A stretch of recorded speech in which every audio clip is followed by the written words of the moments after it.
My name is Adam Kincaid. I'm 44, and I own my piece the hard way. Names in this story are changed for privacy. The legal parts are real. If you've ever had someone's cruelty ripple through your life until it touched the person you love most, hit subscribe. Like this video so the quiet fighters find it. Tell me in the comments the worst time someone used power to scare a sick person. This is not a fast story. It's a careful one. Stay with me. The last few minutes are the payoff I promised my mother. My mother, call her Ruth, was 55 when the doctor first said the word that changes rooms, ovarian. A week before surgery, one of the big tumors ruptured. Chaos spread like spilled ink. Tests, scans, more bad news. The second diagnosis was rare, connective tissue involvement. Slow words, tight faces. She was given a 2-year estimate without treatment. With treatment, they said, we would fight for more time. My ex-stepfather, call him Leon, was 65. On paper, he was a partner. In a room, he was a storm in a suit. They held the house as joint tenants. Everything was 50-50, the kind of clean math people choose when they think they'll row the same direction forever. I had moved out at 18, then came back years later when I was 27, with a wife, a baby, and a plan to start college late to better my life. They offered us the basement unit as an apartment. We paid our share, cooked our food, and kept to ourselves. It worked. Until it didn't. I was in class the day the surgeon called off the operation because of the rupture. I drove home on autopilot, hands tight on the wheel, counting streetlights, making bargains with God I didn't believe in. We met the oncologist. We sat in a small room where the only cheerful thing was a print of blue flowers. The doctor spoke softly. Ruth listened like a person who could hold two truths at once, fear and fight. Leon did not listen. He performed. He threw a tantrum that made the doctor write it in the notes. I've seen the notes. My mother made sure I had copies. The doctor wrote, spouse had outburst. Patient stated she fears she will not be allowed to pursue treatment. There it is, black ink that doesn't care if you love or hate it. My mother told the doctor she feared for her life if she didn't get the chemo, and also feared the man who would stop her. She said it quietly. She said it like a person who already knew her odds in 2 separate battles. After that day, Leon shifted from a loud man to an abusive one, verbal first, then the kind that leaves bruises where shirts hide them. He drained the joint account so she could not buy bread. He cut the brake lines on her car. Yes, we found the evidence, and yes, the shop wrote a note for the file. He slammed doors when she mentioned chemo. He called it poison. He called it a scam. He called her weak for wanting it. He called me names when I stood in the doorway.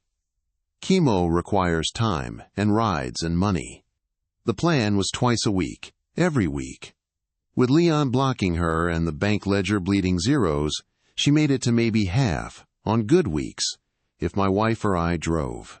When he wasn't home, we moved my mother into the basement unit with us. She carried a bag with a sweater, a toothbrush, and a photo of me at 8, with a gap-toothed grin. She looked like a person who had gotten very polite with pain. I told Leon, standing in the kitchen with the smell of his cheap aftershave turning my stomach, if you keep this up, I'll do everything in my power to hold you responsible for what happens.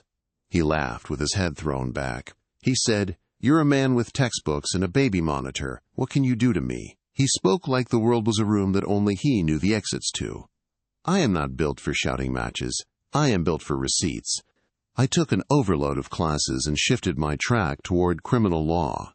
Every module I could get. I learned process. I learned timelines.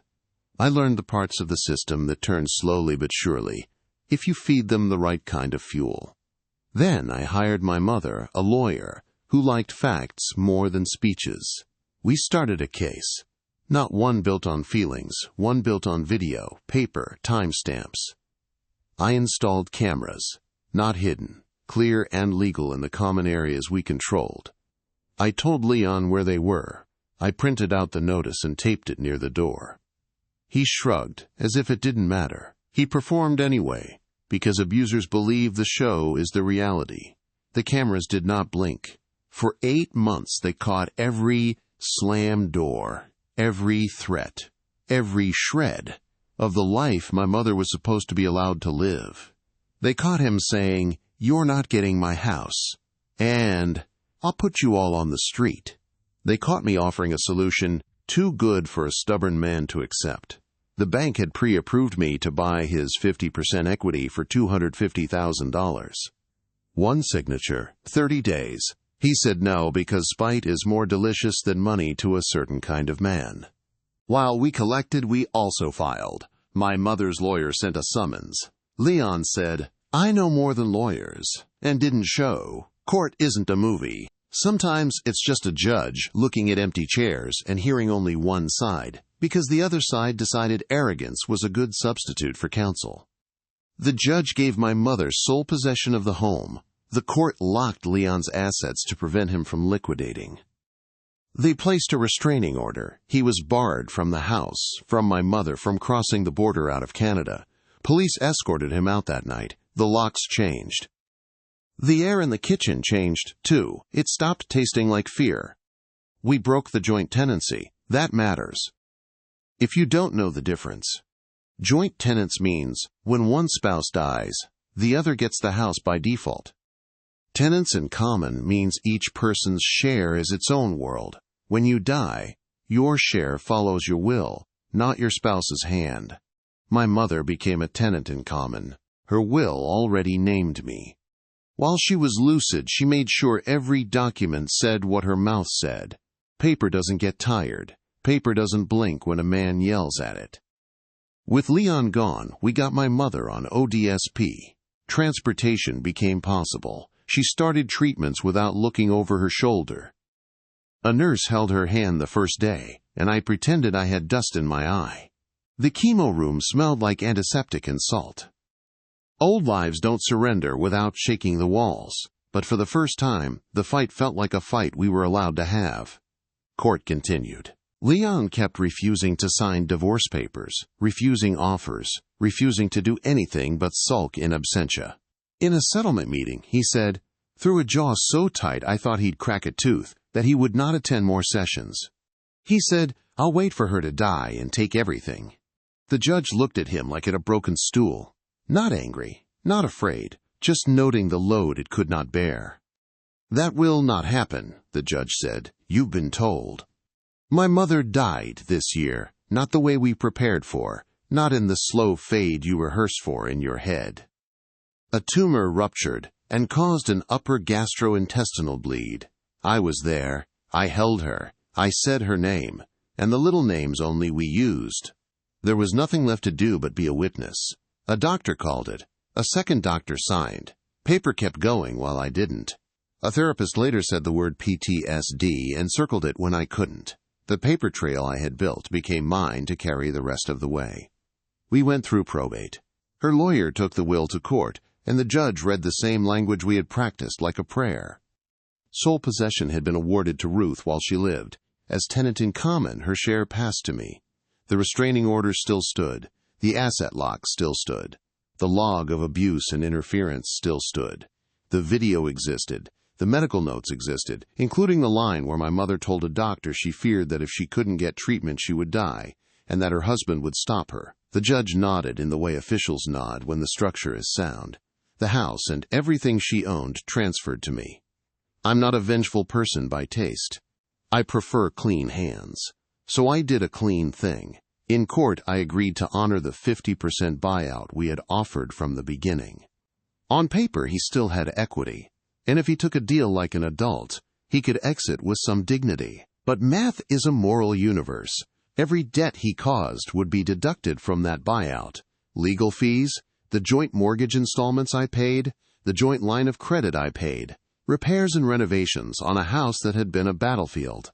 I would not reappraise the house for his benefit. Why? Because the damage he caused raised costs I would carry alone. He refused my offer when it came with kindness. He could accept it now with arithmetic. We looked for him to present the choice. Courts require service. Letters came back. Numbers rang into air.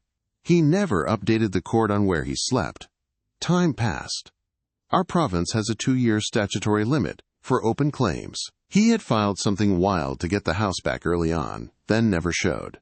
The court stamped his case abandoned, his title abandoned, and closed the file like a book no one finished.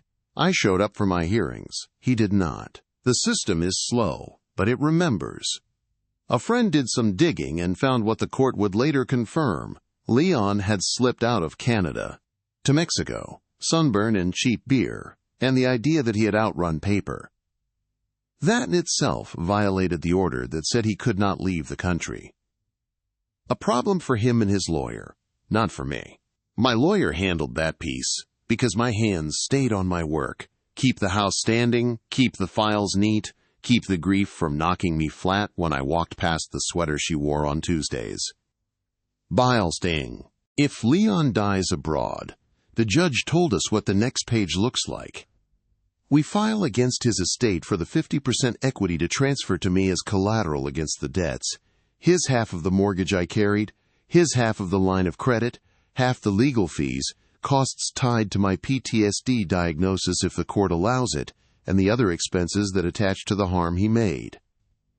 If Leon comes back, he will face the border piece and cannot refile his old claim because abandonment bars a sequel. He can either take the buyout with the deductions or refuse and let me do what the law already allows. Move the equity by petition against his estate. There is no path where he gets the house back. That door is not only locked, it was never built. He thought he could kill the clock and win. He thought he could scare a sick woman long enough that the law would reward him for patience. He thought distance would dissolve paper. He thought a tantrum could bend a judge. He thought a laugh in my face would become my memory of the last years of my mother's life. He was wrong about every single part. I didn't stop with the house. I took the medical notes, the ones that felt like hot iron to read. I took the video. I took the shop's line about the brake lines. I took every message he sent where he tripped over his own ego and used his mouth like a shovel. I took it all back to the lawyer and asked the question I had always meant to ask. Can he be held criminally responsible for what his actions did to my mother's life? The judge said the quiet thing out loud. We cannot hold him responsible for the death, given how the criminal code is written, but his interference delayed treatment, and everyone in this room knows what that delay meant. The lawyer said 60/40ths is not a promise, but it's not a closed door either, so we kept going. We still are. You want vivid? I'll give you the day the police evicted him. He stood in the doorway with 2 bags and 3 expressions in rotation. Outrage, confusion, disbelief. He said I would never get his house. He said he would see me in court. He said he would make sure I slept in my car. The officer pointed to the paper with the seal and said, "Not tonight." The lock clicked behind him. My mother and I stood in a room that finally felt like air again. She exhaled like a person remembers how. We ate toast at midnight. She said, "You've always kept neat notes." I said, "Judges like neat." She smiled. Even a war lets you have one small sentence that keeps you standing. I learned to cook chemo food, the bland kind that sits light. I learned to hold a bucket without flinching. I learned the schedule of nausea like a tide table.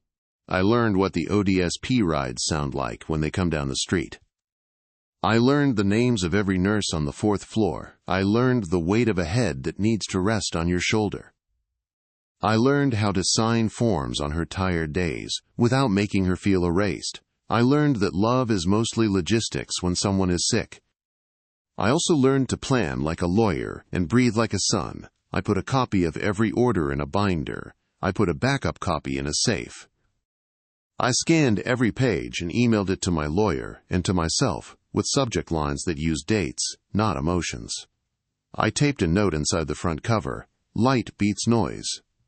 It became the rule for everything. If Leon sent a wild email, I printed it, highlighted the part where he confessed to a thing he didn't know was a confession, and added it to the tabbed section that would feed the judge if the judge ever got hungry. When I say I took his house, I mean I did what the law allows when someone tries to take time from a dying woman. I mean I used the levers he thought were toys. I mean I became the most boring man in the courtroom. The one with tabs, the one with dates, The one who didn't raise his voice when a process server shrugged and said, "No one at that address." Boring wins. Boring is how bridges stay up. There were other days, little cinematic ones, that become the scenes your mind replays when the room is dark. The settlement conference where he said he'd wait her out and take everything, and the judge said, "No, you won't." The morning I found the brake lines were cut, and the mechanic wrote "tampering" in his report with a pen that turned his pocket blue. The afternoon my mother laughed at a joke on a TV show she'd seen 3 times and asked for ice chips like they were candy. The day the mail came with a life insurance check that looked like a prize and felt like a gravestone, and I endorsed it into a bank that already had my other papers and used it to pay off debts he thought he'd inherit. The night I woke from a dream about a door I couldn't open and realized it wasn't the house door, it was the door to the last good day before she got sick. When the PTSD diagnosis came, I did not argue with the word. I took the note and added it to the file, because the harm he caused had a cost measured in more than dollars. My lawyer said we could seek 50% of legal fees, 50% of the financial loss tied to my diagnosis, the way trauma reaches into a workday and pulls the plug without warning. To do that, we have to find him. He has made himself into fog, but fog lifts, paper stays. Some people hear this and say you should forgive. Forgiveness is a personal room. You don't have to enter it while the fire is still burning in the hallway. Some people hear this and say you took everything. I took exactly what the court said my mother could take while she lived, and then what her will said I could take when she died. If Leon didn't want to be on the wrong side of a math problem, he could have shown up like a grown man when the summons came. He could have taken the $250,000 buyout when I offered it with my hand open. He could have left her bank account alone. He could have left her brake lines alone. He could have left her alone. So yes, I took his house, legally. I took the echo he planned to stand in after she died and replaced it with silence. The kind of silence where you can sleep. The kind where a man on a beach in Mexico checks his bank and feels a dull pain where the word entitlement used to live. If you're still listening, here's the part that matters for you. Keep receipts. If someone says you don't have power, build the kind that doesn't need volume. If someone says court is useless, find the lawyer who loves paper. If someone says you can't win against a man who yells, become the person who writes dates and shows up when the clerk calls your name. If you're caring for someone sick, document. If you're scared in your own house, move the person you love where your keys work and theirs don't. Ask the mechanic to put it in writing. Ask the doctor to put it in the chart. It will feel cold sometimes to keep your notes while your heart is on fire. Do it anyway. Judges like neat. Neat is love with a filing system. I still walk past the room where my mother kept her sweaters and touch the shelf where she lined up the ones with buttons like tiny moons. I still have the card where she wrote my name on my first day of school with block letters. I still open the binder sometimes and see the order with the raised seal that gave her possession when she needed it most, and me peace when I thought I'd never find it again. If someone in your life thinks they can scare a sick person into a grave and keep the house as a souvenir, remember the lesson the judge taught Leon the day his claim was stamped. Abandoned. Doors close on people who refuse to walk through them while they're open. I did not celebrate. I fixed the door that stuck and paid the tax bill and kept my binder open on the table like a second spine. Paper steadies you when your legs shake. Paper does not forget. In the weeks after that last hearing, letters kept arriving for Leon. Bank envelopes. A notice from a card company. A glossy brochure for a fishing trip in Mazatlan with a photo of a pier at sunset. I took each piece to the post office, wrote, "Not at this address," and kept a log of every return because a judge once told me, service is a path, not a guess. I walked the path, dates, times, tracking numbers. The habit keeps you warm. Repairs became a second language. The roof needed flashing at the chimney. I hired a licensed roofer, took before and after photos, stapled the paid invoice to a copy of the estimate, and logged half the amount to Leon's column. Plumbing next. Old copper that coughed at 2 a.m. when the heat rose. The plumber cut, crimped, tested, and wrote necessary repair in his note. Half to Leon.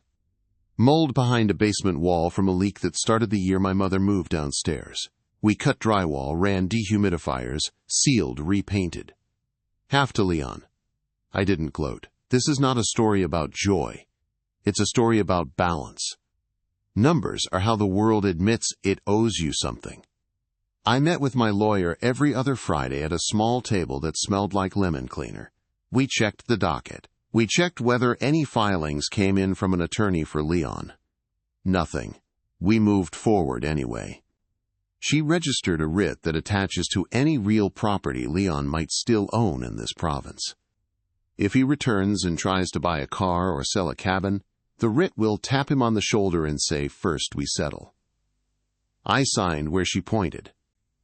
I learned to spell encumbrance without looking. On a clear Thursday, a detective from the border office called. Calm voice. He asked if I could confirm the restraining orders section about leaving the country. I read the paragraph to him while my coffee went cold. He said, "Thank you. That matches our copy." He did not promise a knock on a door in Mexico. He did not tell me a story about handcuffs. He said, "We document. When he returns, the flags will be there." That sentence felt like home. We document. We wait. At night, I would sit in my mother's chair and watch the cursor blink in a blank email addressed to no one. The cursor has the same rhythm as a hospital monitor if you stare long enough.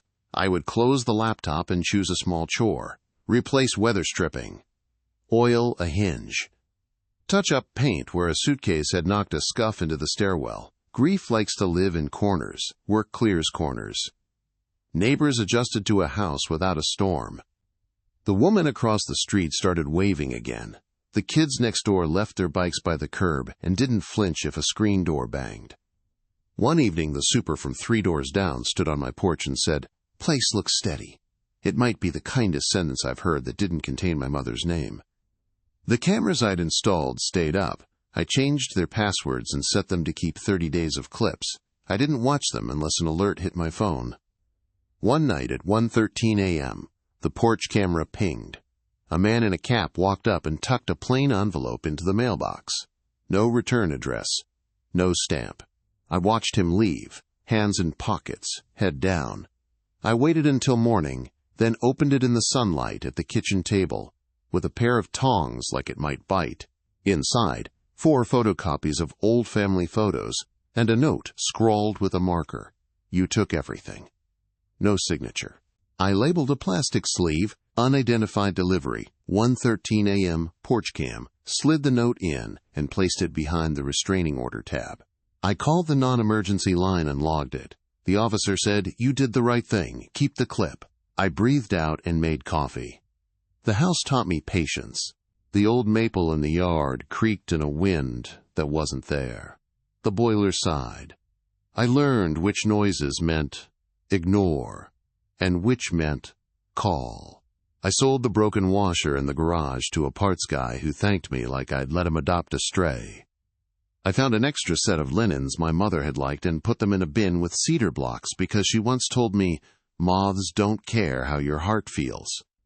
My therapist asked me to write an impact statement, even though we weren't in a courtroom that day. "Write it like you will read it to a room that matters," she said. I wrote about the day in the exam room when the doctor wrote Leon's tantrum into the medical chart, about the note that said my mother feared for her life, about the weeks of rides to Chemo with a bucket and a blanket, about the morning I held her and said her names and the air went still. I wrote about the brake lines, the drained account, the threats on video, the refusal to sign the paper that would have given him money, because he wanted me afraid more than he wanted a check. I read it out loud into the quiet. When I finished, I could hear my breath. I put a copy behind a tab labeled Impact, because someday a room will matter. The Crown attorney assigned to review the criminal angle called me in for a meeting. She had 3 pens in a row, colors like stoplights. She listened without interrupting and then said, "We have statements, we have video, we have medical notes, we have a mechanics document, we have the pattern of interference and threats. The hurdle is causation as defined by the code. It's not an open road, but it's not a brick wall." She told me what we could charge without exceeding the facts. Criminal harassment, mischief for the brake lines, breach of order if he returns, threats uttered. Each charge is a door. We try the handles. Some open, some don't. You go one by one. A month later, I got a letter from the court scheduling a review on the civil side. More of a housekeeping check than a showdown. The judge wanted updates on the estate lien paperwork and the writs. I put the date on the calendar and ironed a shirt because it helps to look like the kind of person paper trusts. In court, a clerk called Leon's name into a room that didn't know him anymore. Silence. My lawyer handed up our packet. The judge flipped through and said, "Your filings are thorough." A small smile. Continue. I rented the upstairs to a music teacher with a calm voice and good references. She put felt pads under every chair and stacked her sheet music neatly by the window. On Tuesdays, I hear scales drift down the stairwell, small bright sounds that feel like sweeping a floor you used to avoid looking at. She pays on time. She texts when a hinge squeaks. She leaves a muffin on the step once a month. I put the receipts in a small envelope labeled "Thank you," because not every line in a ledger belongs to a fight. When I needed a new furnace filter, the hardware store guy recognized me. "You're the one who likes receipts," he said. "I do. I like proof. I like the way a cashier's stamp and a date turn a rumor into a record. I like the way a judge softens when the packet is in order. I like the way my mother's voice sounds in my head when I place a fresh page under a clean clip. Keep your name clean." The search for Leon didn't stop. My lawyer filed for substitute service where the court allows it, publication notices, last known email attempts, so no one could say we hadn't tried. We set a tickler file for every 90 days to renew the checks with credit bureaus and the registry for real property. We flagged his name with the registrar of wills, so if a death certificate appears, a clerk will whisper our case number to the file that follows it. You learn how institutions talk to one another when they can't look each other in the eye. A neighbor said he saw a car slow roll past the house late one night. I pulled the clips. The plate was blurry. The make looked like the old car Leon drove, but not enough to swear. I logged it. I told the neighbor, "If you see that again, call me first, then the non-emergency line." He tapped the fence post and said, "You're not alone on this block." That matters. Not every defense is a courtroom. I replaced the mailbox with one that locks. I installed longer screws in the strike plate at the front door. I changed the battery in the smoke detector, even though it wasn't beeping yet. Small, boring things that keep wolves from thinking they see a gap in the fence. A man like Leon hunts for gaps. Showing him there aren't any is how you make him tired. The day the judge stamped abandon on Leon's old claim, the clerk slid the paper to me with 2 fingers like a bartender who has done this forever. The stamp is a rectangle in a red, so flat it looks like it was born there. I took a photo of it like a tourist and sent it to my lawyer with the subject line, "For the wall." She replied, "I'm framing it in my mind." We both know it's not the end. It's a mile marker. You run past it and keep going because finish lines move. On the anniversary of the eviction, I baked a simple cake from a scratch recipe my mother used. It tasted like nothing special and everything I needed. I took a slice to the neighbor who watches for slow cars and left the rest on the counter. I ate a piece standing up in the kitchen with the binder open because I wanted both tastes in the same hour, sugar and paper. A week later, a thin envelope arrived with a Mexican postmark and no return address. Inside was a photocopy of the abandoned claim order with a circle around abandoned and the words, "You think you won." No signature. No case number. I slid it into a sleeve, logged it, and then, because fear likes to be fed, walked the perimeter of the house and checked every window latch with my thumb. Nothing moved that shouldn't. I slept. Some mornings the grief hits like a screen door in wind. I let it swing and then I catch it. On those mornings I open the binder not because there's something new to file, but because each tab is proof that I stood up every day I wanted to sit down. Tab, orders. Tab, service. Tab, repairs. Tab, impact. Tab, writs. Tab, ledger. The ledger shows his column of debt climbing, roof, plumbing, mold, legal fees, mortgage, line of credit. The number is not a trophy. It is a shorthand for hours. My therapist asked if I picture Leon when I do these chores. I don't. I picture a judge. I picture my mother. I picture the 27-year-old me carrying boxes into the basement unit, telling myself this will be a season, not a sentence. The boxes are gone. The season changed. The sentence I carry now has a subject and a verb. I stayed. I have not stopped pressing on the criminal side. The Crown set a date to pre-screen the brake line evidence with a tech from the shop who replaced the lines. He'll testify to what he found and when. We'll add that to the file, with the video of Leon saying he didn't care if she got to chemo, the bank records showing the account drained, the medical note where the doctor recorded the outburst, the restraining order he violated when he left the country. It may not draw a straight line to manslaughter under the code. It draws a web of conduct a jury understands without a Latin phrase. There's a hallway in the courthouse with a window that looks out at a brick wall. If you stand there long enough, you learn two things. Bricks don't move, and sunlight still finds the cracks. On a hearing day, I stood there and let the noise of other people's cases pass behind me like weather. My lawyer joined me and asked, "You okay?" I said, "I'm practicing not needing to win in the next 5 minutes." She laughed a little and said, "That's the whole job." A landlord I don't know called to ask how I kept going. I told him the truth. I didn't work on this every day. I did my job. I took care of my house. I fed myself. I slept. And then I did one thing for the case. One email, one call, one receipt. One thing every day is a bridge. You cross rivers that way. A month after that, the Crown called. A bench warrant would be requested for Leon's failure to appear on the breach of order review, to be activated if and when he touches Canadian soil. It's not an international net. It is a door that will not open for him without a conversation. That's enough. You don't have to hold a man by the collar to make him look at a door he chose not to walk through. I keep my mother's sweater on a chair by the window. I don't wear it. I keep it the way people keep a photo.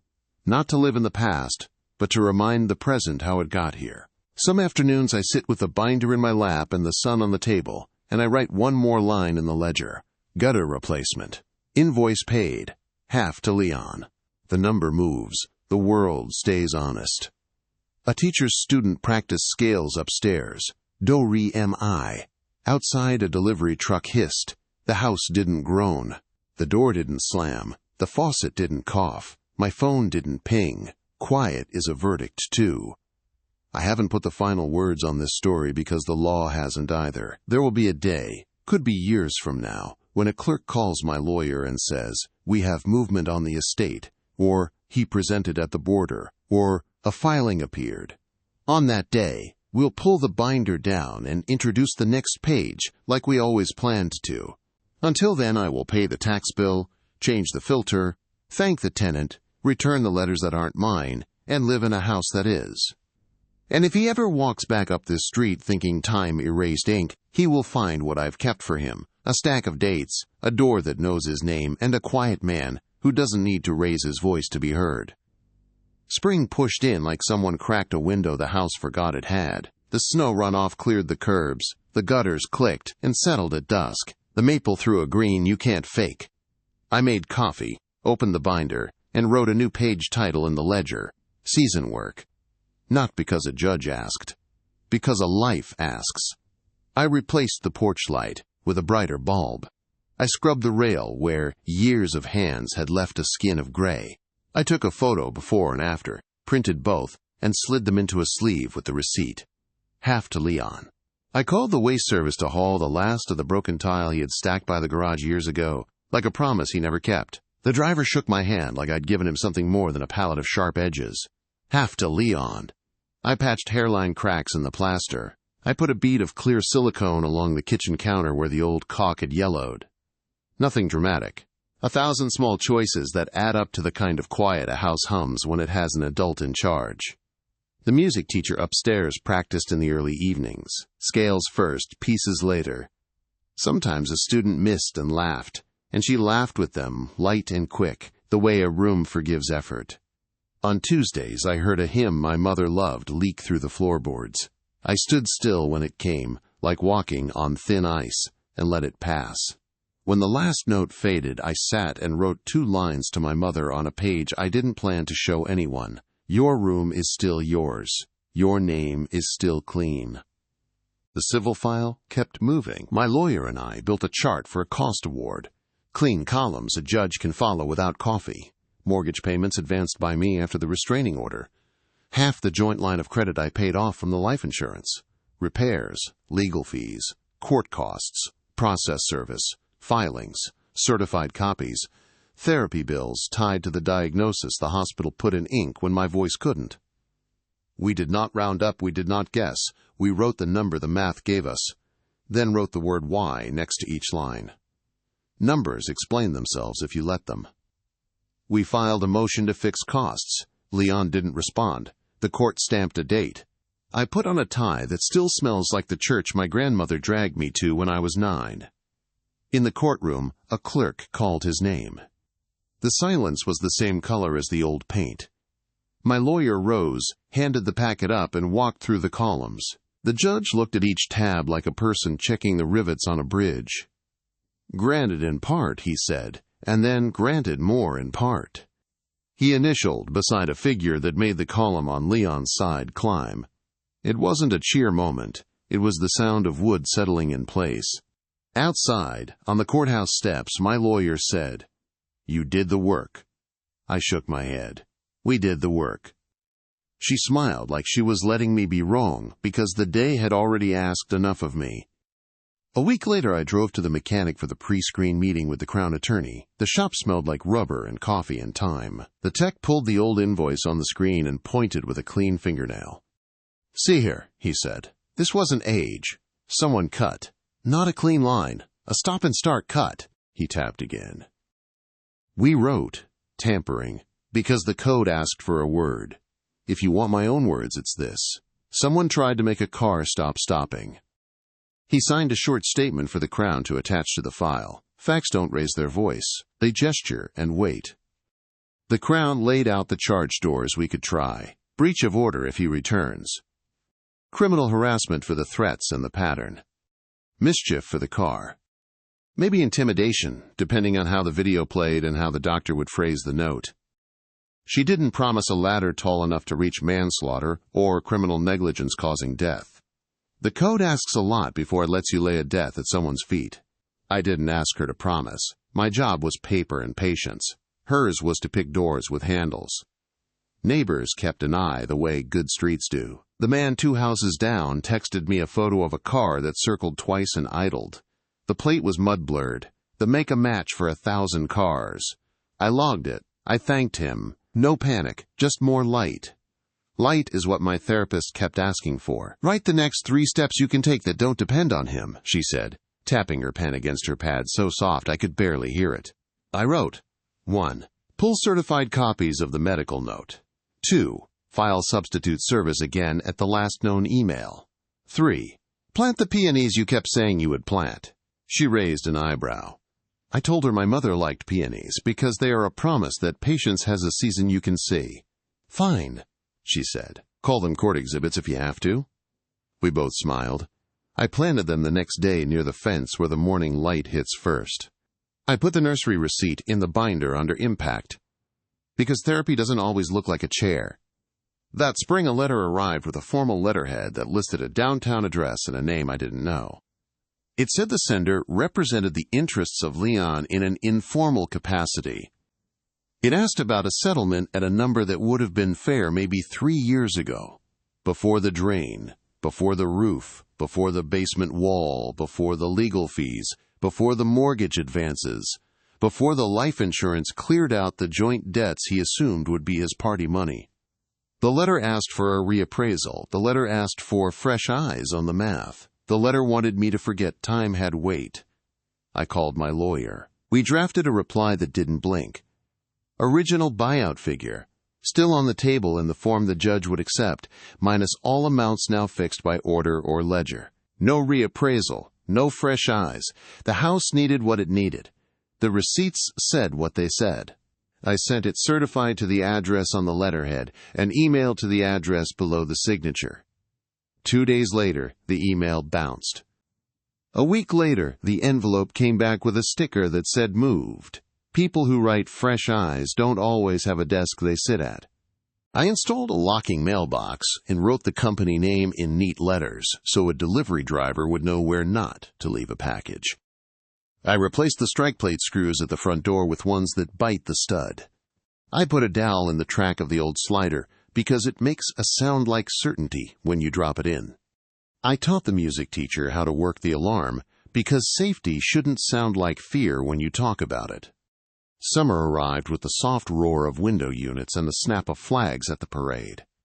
I mowed the strip of grass between sidewalk and street with the care you reserve for something fragile. Kids chalk suns on the driveway. The maple threw shade so true I wanted to stand in it and breathe for an hour. I let the cameras roll and the notifications rest. For weeks my phone didn't chime at night. The house slept like a person who finally knows their own weight. On a Monday that felt like any other, the Crown left a message that made the room tilt. A bench warrant had issued for Leon on the breach of order review he skipped. It would sit quiet in the system like a note taped under a desk. If he touched Canadian soil and did anything that asked the system to say his name, it would speak. Stop here. It wasn't a red notice. It wasn't a chase scene. It was a line on a map that says, not through without a talk. I thanked her, hung up, and put a sticky tab in the binder with the date. I sat in my mother's chair and let my heart knock for a minute, then went back to the sink and finished the dishes, because adrenaline is not a plan. The peonies bloomed.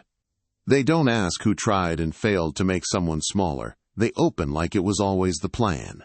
I cut 3, put them in a jar on the table, and looked up the word for the smell I was smelling. The internet said cloves, honey, rose, all at once. My mother would have called it good. I found a scratch on the back door from years ago where a box had bit the paint.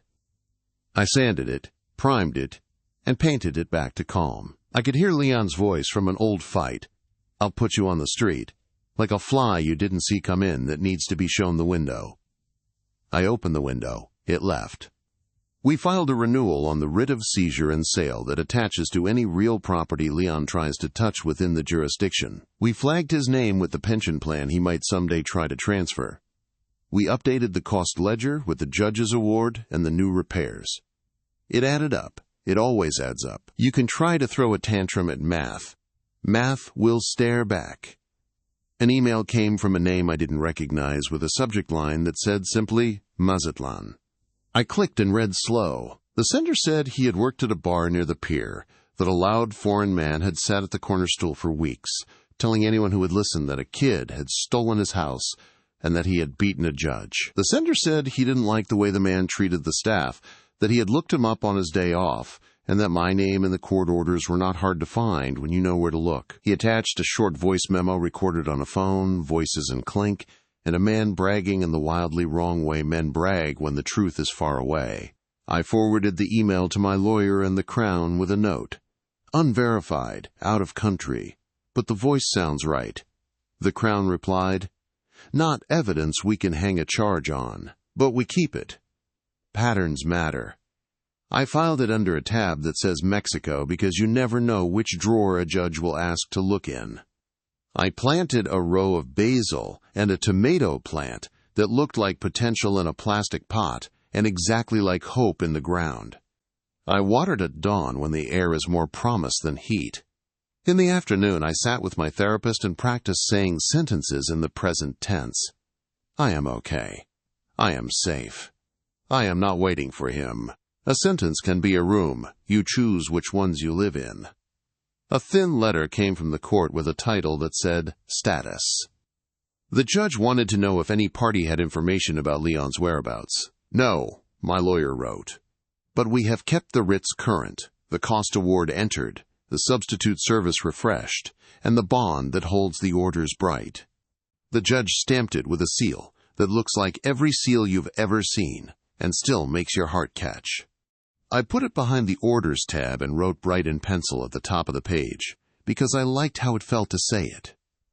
One afternoon the music teacher knocked and asked if I had a minute.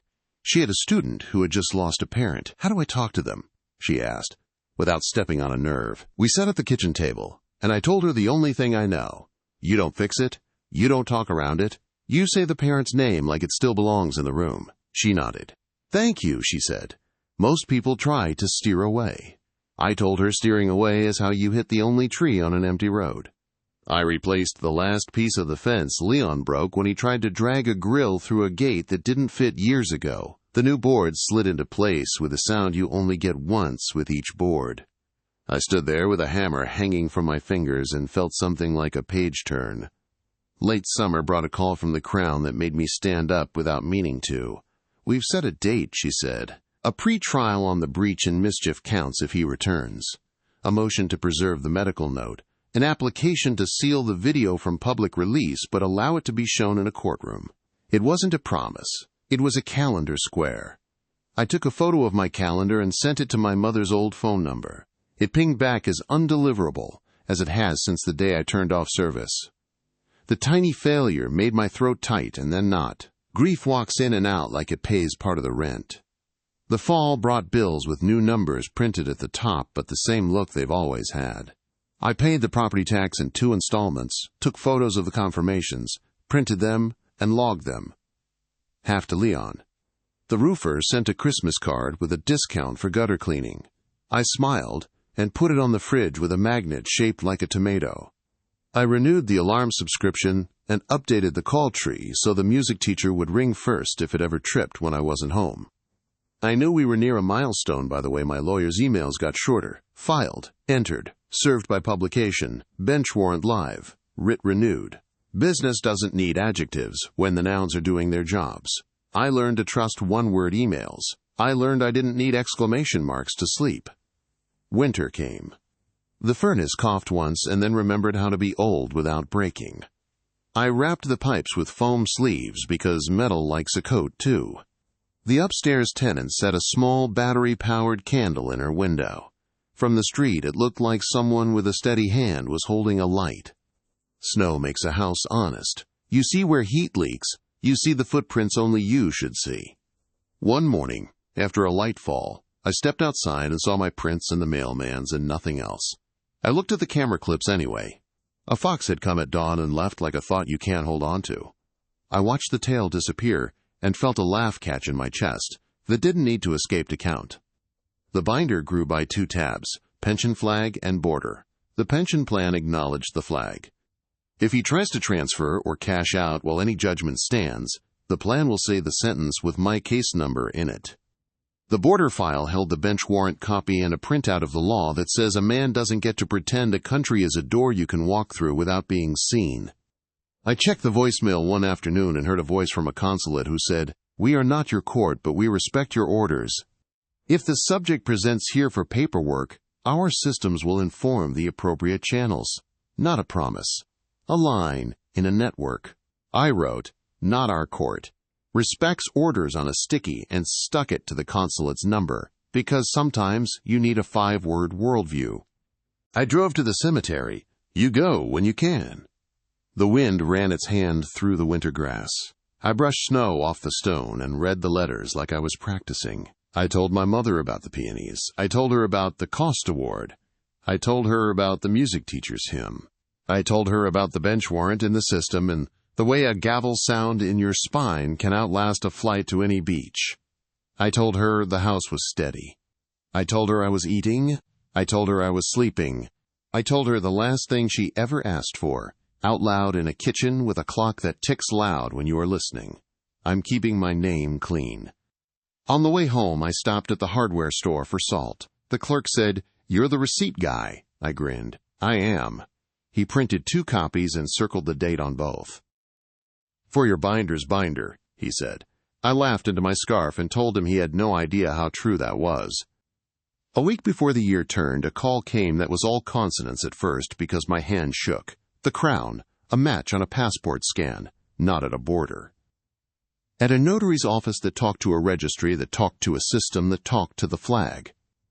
"We can't arrest by phone," she said, "but the next time he asks a desk for a stamp here, we'll be in the room." She asked me to confirm again the language of the restraining order and the cost award. I read it. I read it like a person who had practiced in the mirror. I heard her typing. She said thank you in a voice that didn't try to sound like victory. Governments don't cheer. They add. I slept that night like a person who had done everything he could do inside the limits he chose, not because the story was over, because my page that day had a full stop. The music teacher's student had a recital. I stood in the back, the kind of man houses nod at, because you fix the small sounds before they turn into big ones. The student played the hymn again, stronger this time, fewer misses, and when a note went thin, she held it anyway, until it found the center. The room clapped in a human way. I held my hands still, and let my heart do the clapping, because that's how you bring noise down, without stealing its joy. When the first thaw lines ran along the curb, another letter arrived from a new representative. It asked for exactly what the first one asked for, minus the parts the court had already closed. Let's be reasonable, it said. I offered exactly what the court had already called reasonable, original buyout, minus the debts fixed by order and ledger, payable by a date we would put on a line beneath the judge's name. Silence. Then the email bounced again. Offices without desks don't cash checks. I stacked wood by the furnace room for a project the house had asked for since the first day I moved in. Shelves that fit the space instead of trying to make the space fit the shelves. I measured, cut, sanded, and set. The boards went flush. I stood back and looked at a line so straight it made me taller. I placed the binder on the new shelf. It sat there like it had been waiting for that home since the first time a clerk stamped a page in a room with bad light. One afternoon, a volunteer from a caregiver support group rang to ask if I wanted to speak to folks who were just starting the hard parts. I said yes. I sat in a circle of chairs that had seen too many hands and said the sentences I know how to say: keep a notebook, ask doctors to write what they say into the chart, keep your proof, move the person you love to the part of the house where your keys fit and theirs don't if you need to, call things by their names, feed yourself while you fight. I didn't mention Leon. I didn't have to. Every person at the table had a Leon. Some wore scrubs, some wore polos, some wore a look I used to see in the mirror every morning. The call I thought might never come chose an ordinary day to arrive. I was on the porch, wiping dust off the rail like the world would pay me for it, when the phone rang. The Crown. He presented, she said. He's in custody pending a first appearance on the breach. The air didn't move for 3 seconds. Then it all moved at once. I said thank you, and then said it again because there are days when all the words you practiced fall out of your pocket, and that one is what you keep. I did not dance. I did not shout. I went inside, set water to boil, and called my lawyer. She answered on the second ring and said, I know. I'm on my way to court. I poured tea, sat at the table, and opened the binder to orders like I had trained my hands to do when the room tilted. I placed a sticky note at the top of a blank page and wrote, First appearance, breach. The kettle hissed. The window shook when a bus rolled by. The house stayed standing. The first appearance was a box on a video screen in a courtroom that looked like every courtroom you've ever seen if you've ever seen one. Leon looked smaller. Rage makes a man look tall until the camera adjusts the angle. He stared like the lens owed him something and then looked down when the clerk said his full name into the record. The Crown outlined the breach. The judge confirmed the order.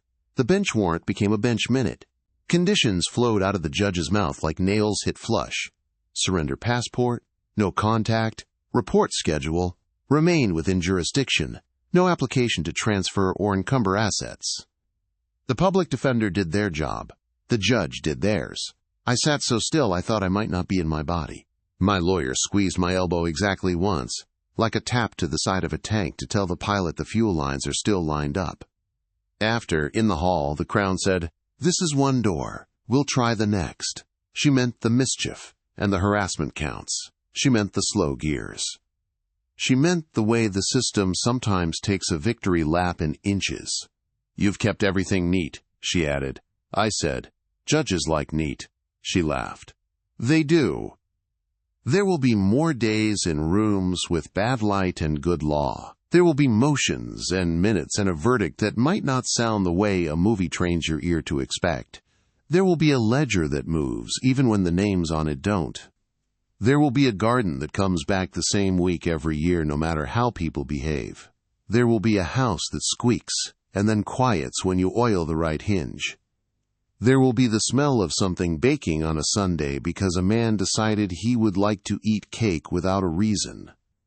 I keep one more thing on the new shelf besides the binder, a small blank notebook with a ribbon I haven't written in it yet. It's there for the day a clerk calls my lawyer and says, "Judgment satisfied," or "Charge entered," or "Case closed." When that day comes, I'll write the date on the first page and then write a sentence my mother would have liked. The light stayed on. Until then, I'll keep doing the next 3 steps that don't depend on him. Today it was to salt the steps before the freeze, to email the consulate, contact the bench minute, and to check the peonies, mulch. Tomorrow it might be to print the first appearance minute, to call the pension plan to confirm the flag is still live, and to change the smoke detector battery before it asks me to. Small, boring things that build a bridge across an ocean that thought it could protect a man from paper and from himself. If you are standing in a kitchen with a binder and a knot in your chest, hear me. You don't have to be brave loud. You can be brave neat. Keep receipts. Ask for copies. Write dates in the corner. Put things in sleeves. Tell the truth in rooms that reward people who show up with calm. Move the person you love toward the door where you own the lock. Plant something that asks you for water instead of noise.